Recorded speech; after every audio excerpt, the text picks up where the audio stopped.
dozen horns on 2 wagons. So that is 576 powder horns all at once coming out of Philadelphia and going to supply the troops in the Forbes expedition.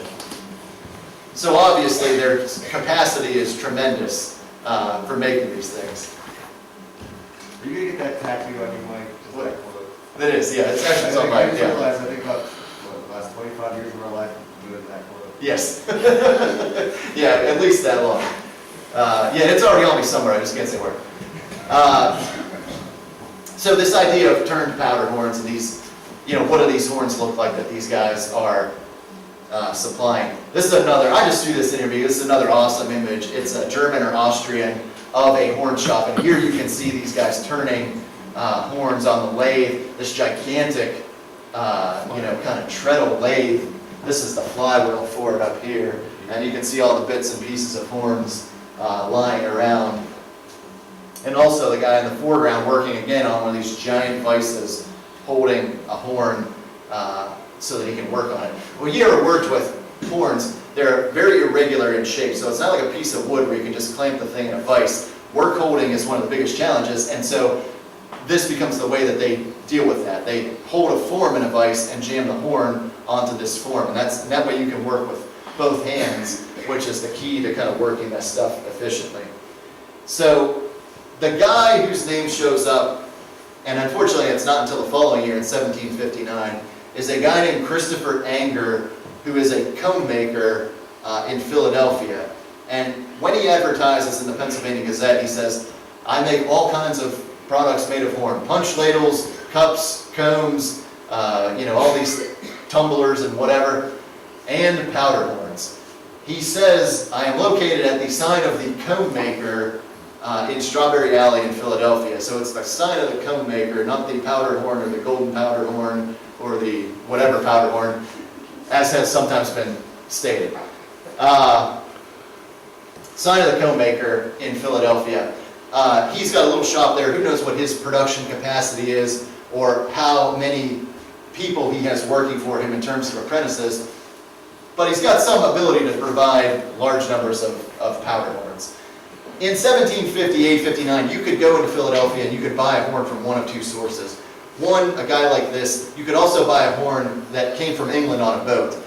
You will often see advertised these sort of like emporium type places in Philadelphia, and they might be like sort of warehouse locations where they'll say a shipment of all these following things has recently come in, and it's everything under the sun. It's like thimbles, textiles, carpenter's tools, all this stuff, and ivory combs and powder horns. So you could actually go in and buy a horn from England right off the boat in 1758-59. I just wanted to be clear about that. You could buy an imported one. I don't know what those horns look like, and I don't think anybody is really 100% sure what those horns look like.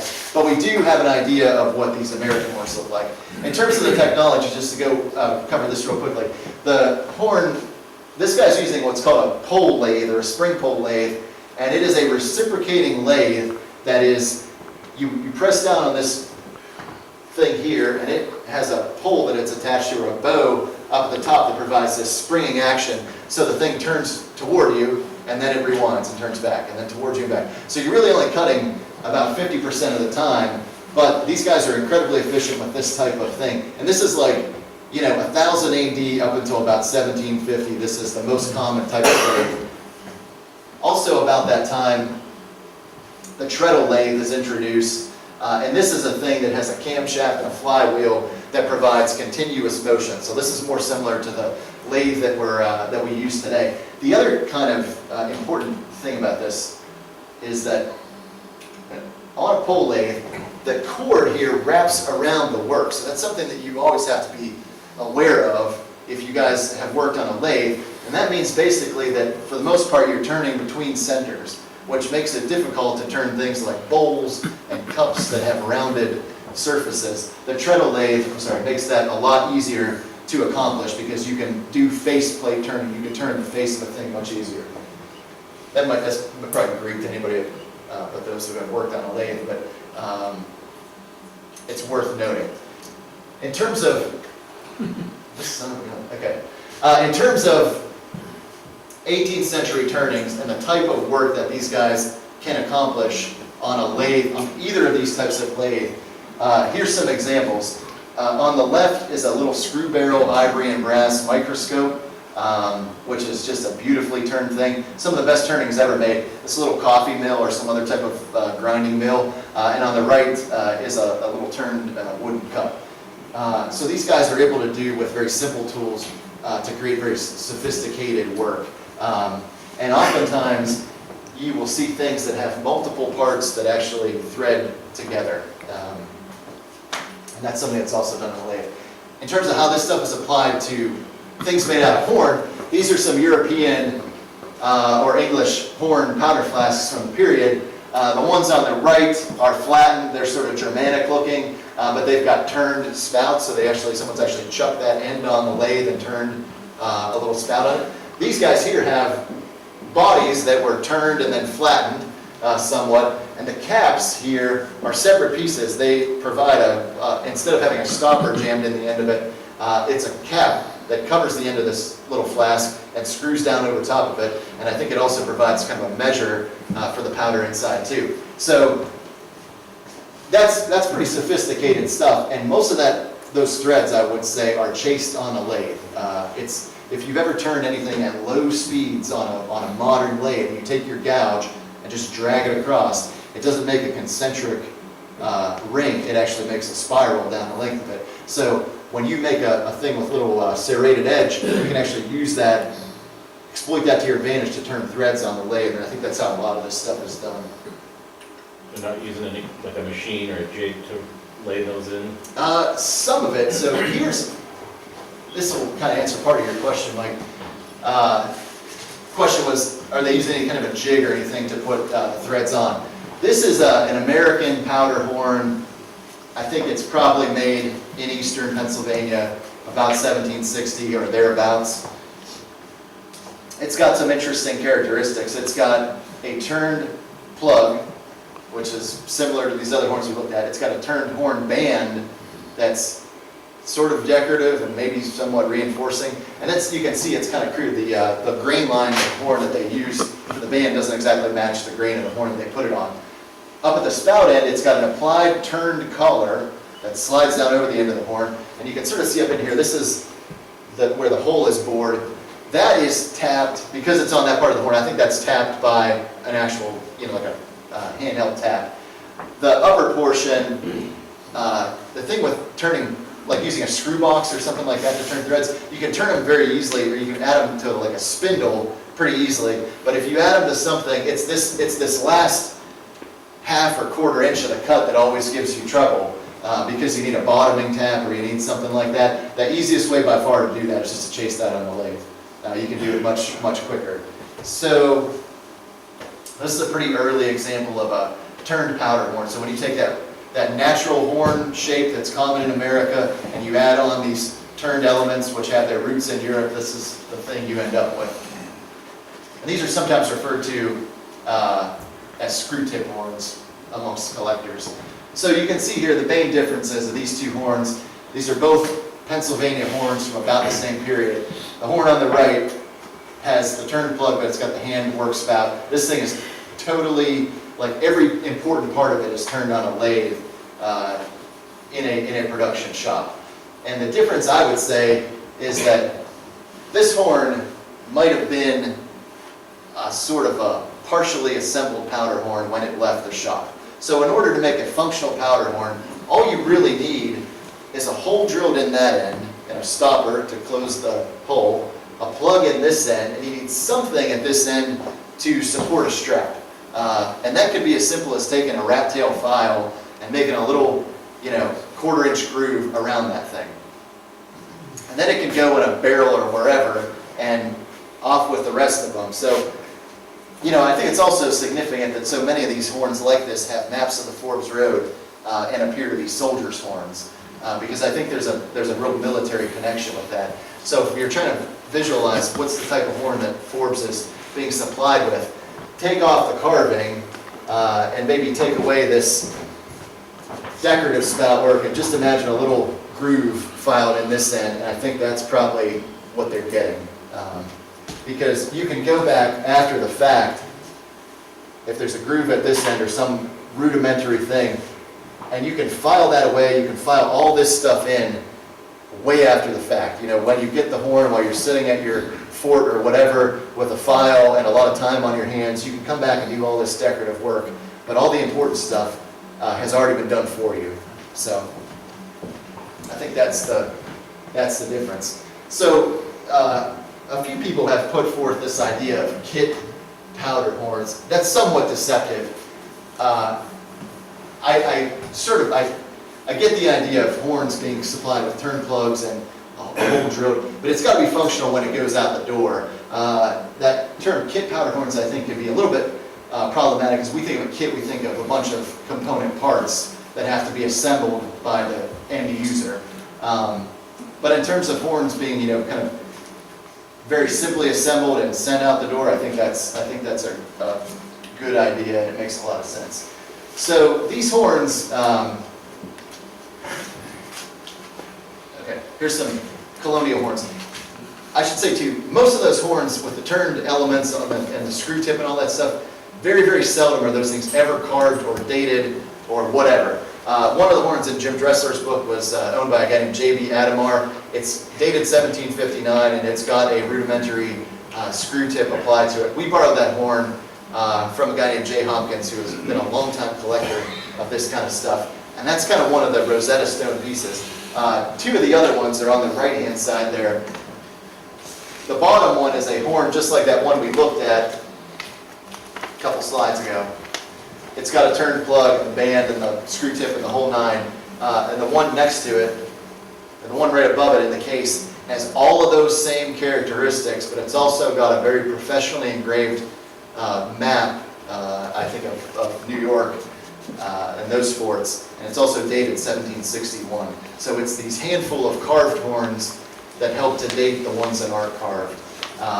The other characteristic that we look for are these plugs. Some of them are sort of one-offs. Like this is unique as far as I know, and aside from being a turned plug, it doesn't have a lot of similarities with other plugs from the period. But this thing has, if you can see the end of this, it's got like a band of rope carving around the edge of it. And here's another horn that's got the same rope carving around the end. This thing actually is threaded, and it's got a plug on the horn, and then it's got this secondary plug that unscrews to make the horn easier to fill from the base. But all these are Pennsylvania horns. They either have Pennsylvania characteristics, or they say, Pennsylvania assembly on them, or they have some other characteristic. But these are all Pennsylvania horns, all with turned plugs. So that's something to keep in mind. From Philadelphia, and oftentimes these horns will be cited as Philadelphia screw tips. And Jay Hopkins has just written a book on this topic. Makes a good point as to why he thinks these horns were made in Philadelphia. And it is because the earliest ones show up, or there's a huge concentration of these horns in and around Philadelphia and the surrounding area. And that's where a lot of them have shown up over the years. And his contention is, if these horns are American, and I think based on the style that develops subsequently, you can theorize that these horns are probably American, even if they're inspired by something English. Where else in Pennsylvania are these things going to be made, if not Philadelphia? They're making stuff in Lancaster, but the volume that's coming out of Philadelphia in terms of all kinds of manufactured goods is so much greater that that's probably where they originate. From there, they spread to the other counties of Pennsylvania, and you start to see, I think, later in the 18th century and early 19th, regional characteristics develop, and they also spread southward down to Virginia and point south. So what do these horns look like by comparison? Here you can see This has got this very sort of Pennsylvania-looking turned plug, and it's got this impressed rope carving around the border, another PA characteristic. But the tip, instead of being threaded and screwed onto there, is turned and pinned. You can just see the little indication of a pin right there. And that's a characteristic of horns from Virginia that we know emerges in the subsequent decades. So there's a horn dated 1777, and that one sold at Cowan Auctions in Ohio several years ago. Are those wood pinned or? Sometimes they're wooden, sometimes they're brass or iron or other metal. A lot of these horns, it's very shocking to me. You go to all this trouble to keep the powder protected from sparks, and then you jam a iron wire staple right through the side of it. But that's how they did it a lot of the time. Do you ever find any with bone for the plugs or some other material? Yeah, bone for the spout ends, and that's like one of the next couple of slides, gets to be another southern characteristic. So I think in Cowan's ad for this horn, or documentation for it, they said they had found two Hugh Cummings in America at the time of the Revolution. One of these guys was from New Jersey, and one ended up in the Carolinas. And I think either of them could be plausible, but that pinned tip is certainly a more southern characteristic that shows up. Here's another really nice horn, Joseph Hoffman, 1773. I think this horn had a Virginia kind of attribution as well, but here again is that turned plug with that beautiful rope carving, and here you can see the staple in the end and a little remnant of the strap. The end here has either been busted off and reworked at some point, or it was just very simply made to begin with. So this is like a nice, really plain type of horn. If you were going to go with something, this kind of hand filed, very, very simple spout with a turned plug would be a nice choice for anybody in this region. Oops. This Jacob Mercereau horn is another one. Jacob Mercereau lived in Staten Island, just off of New York City, and in the time of the Revolution, I always wondered what the deal was with this horn, because it's got, this very obvious kind of thing. By that point, when I saw it, I thought this is a Pennsylvania thing, and how does this end up, outside of New York? Well, his brother worked with, at one point, around the time of the Battle of Long Island, joined a Virginia Rifle Regiment who was in the area, and this guy left a pension deposition where he explains this. Well, this horn and the carving on it relates to a whole group of horns from the Revolution that were used by people in this Virginia Rifle Company. One of them is the William Waller horn that's in the American Revolution Museum. But Mercereau is somehow attached to that unit, and he ends up with a horn with all these same characteristics that's carved in the same manner. So that's kind of an explanation for that particular horn. And that's on the more elaborate end of the carving that you see on these things. Okay, so bone-tipped southern horns, and Jay's book is actually called Bone-Tipped and Banded Horns, and it's phenomenal. So we borrowed this French and Indian War screw-tip horn off of Jay a couple of years ago for the captives exhibit, and I think I had even told him since then that, like, when I saw this horn sitting on this table, I was trying to figure out a way that we could incorporate it into the exhibit, just because I wanted to borrow it and check it out in person. It's an extraordinary horn, and what we learned when we visited Jay is, like, this was such a confusing topic because most of these horns aren't dated. Like, when were these things made and where? And then you come to realize when you read Jay's book that he owns basically all of the Rosetta Stones that will reveal that. And so I can't recommend that book enough to check out and kind of read more in depth about this style of horns. These are the horns that show up in Virginia and in the Carolinas in particular, with these turned bone tips that are just kind of an interesting development. It's a weird thing because, if you ever worked with white-tailed deer antler, it's not an exceptional, it doesn't really lend itself to turning. You get all these like little curves and hooks and spurs and things like that. But somehow this ends up to be a southern characteristic where instead of turning that tip out of horn, they turn it out of bone. But it makes for a nice looking horn. The other thing you notice in the South sometimes, it's not on any of these horns unfortunately, is that you see that band that was at the Philadelphia horn at the base shows up all along the length as a decorative element, sometimes on these southern horns. So they end up making these very dainty little horns with all kinds of little decorative turned elements. So Fort Pitt powder horns, you know, from a Western PA perspective, and somebody who works at Fort Pitt, these I really look at as like our earliest decorative art. The military, are some of the first people to come through. I should say earliest European decorative art. The military comes through very early on, and some of their powder horns that survive depict, like I say, the Forbes Road. This is one in the museum collection. Awesome depiction of Fort Pitt. It's like you have maps and charts that depict the military fortifications at the point.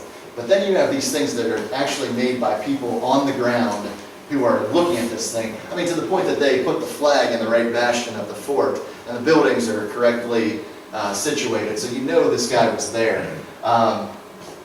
There's a carver that's associated with these horns named John Fox. Sometime later in the summer, we're going to do a little seminar at the museum, and I'm going to do probably a talk on John Fox and how he becomes the carver of a lot of these horns. Here's another characteristic that's worth pointing out with these things. There's often a ring located very close to here, to this end, and it's just a decorative thing.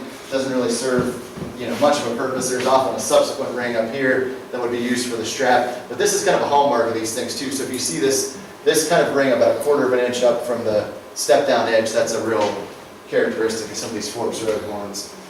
This is a Fort Pitt horn, another one we borrowed for the Unconquered exhibit a few years ago. Again, a great big horn.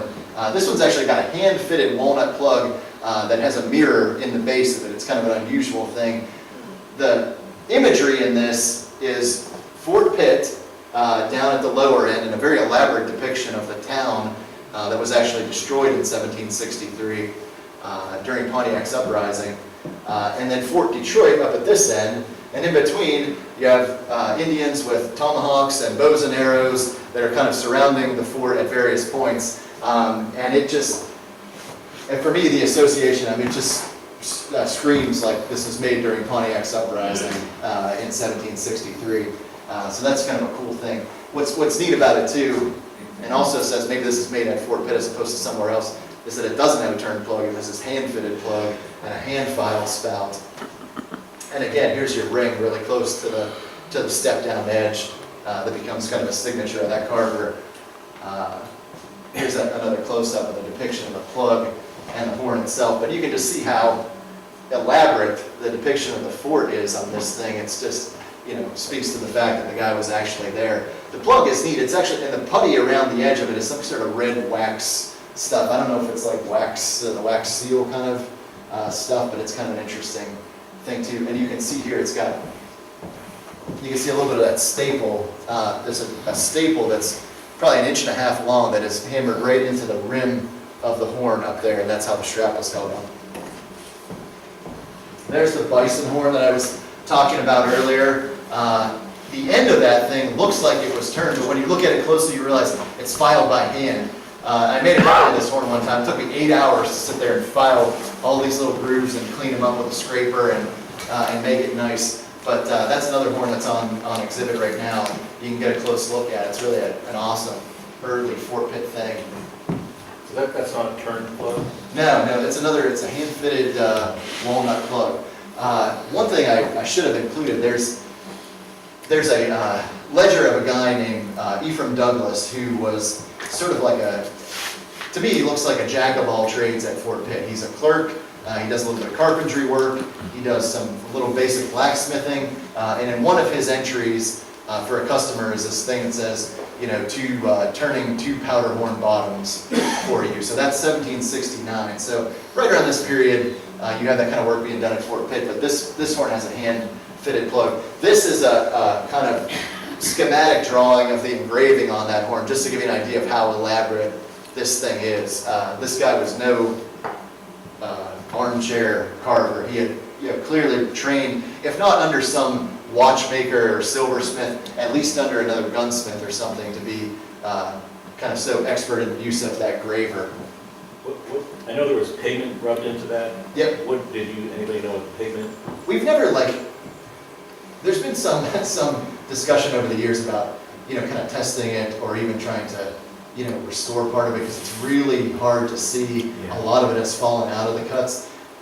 I think we always surmise that it's probably vermilion because that's just such a commonly available red pigment at Fort Pitt at that time. But it's never actually been tested. Mike, Yep. does that carving match up with any of the stuff from John Small did on his loft and things like that, the guns that he was doing? Yeah, there's been some speculation that the carver of this horn is a guy named John Small, who was an armorer on Dunmore's campaign in 1775. And it becomes, one of the most virtuosic and famous long rifle makers of the late 18th and early 19th century. Incidentally, the initials on this horn are JS, for whatever that's worth. But yeah, the decorative elements, and particularly it's hard to see on this, but there's some little squiggly things that he does on his guns. There's all these little flourishes and things like that sort of look like. Ever done basically this photo, laying both out at the same exact time and looking at everything? I know God just has this all in his head, and he never shares it with us.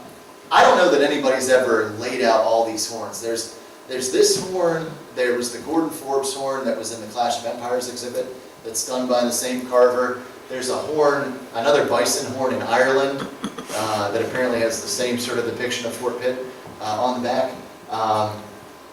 There's a collector who passed away recently and his stuff is going to come to auction in September, who owned several more horns by this carver, and I think that's a good opportunity to kind of lay out a lot of these things and lay them out next to some of the guns and tomahawks and try to make a better survey of it. One of the sticking points with John Small is that his birth year is recorded as 1759, which is kind of tricky because people say, oh, he was a virtuoso, he's a child prodigy, or whatever. But it's just hard to believe that he was buying tools as a gunsmith at Fort Pitt in 1769 at the age of 10. So somewhere there's a discrepancy in there. But yeah, this horn is really a fabulous thing, and it leads us to this thought of reconsidering frontier, work and the type of work that's done in the backcountry. I should have thrown in a picture of the Richard Butler pipe tomahawk. It's another awesome early Pittsburgh artifact with this beautifully done quill-wrapped handle. I think that our tendency is to think of the frontier as this place where sort of crude work is done, but I think at the same time it draws people who are adventurous, risk takers, whatever, and some really extraordinary artisans out to places like Fort Pitt.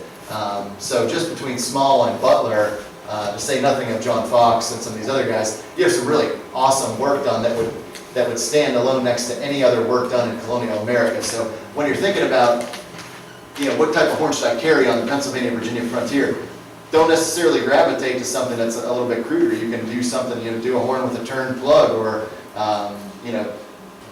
this kind of fine quality work is not beyond the reach of anybody on the frontier.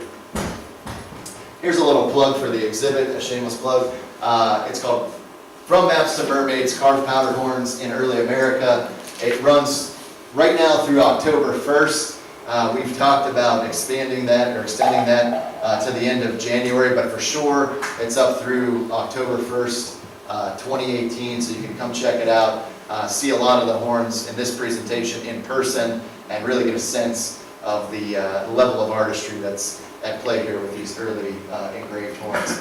So for more information on that, you can visit our website at Fort Pitt. To get a copy of Jay's book, Bone-Tipped and Banded Horns, it's being sold through the Honorable Company of Horners, which is like the organization for people who make powder horns and work in horn in different ways. All the proceeds go to them, and you can visit their site at hornguild.org. So thank you very much, guys, for sitting through this, and thanks for having me.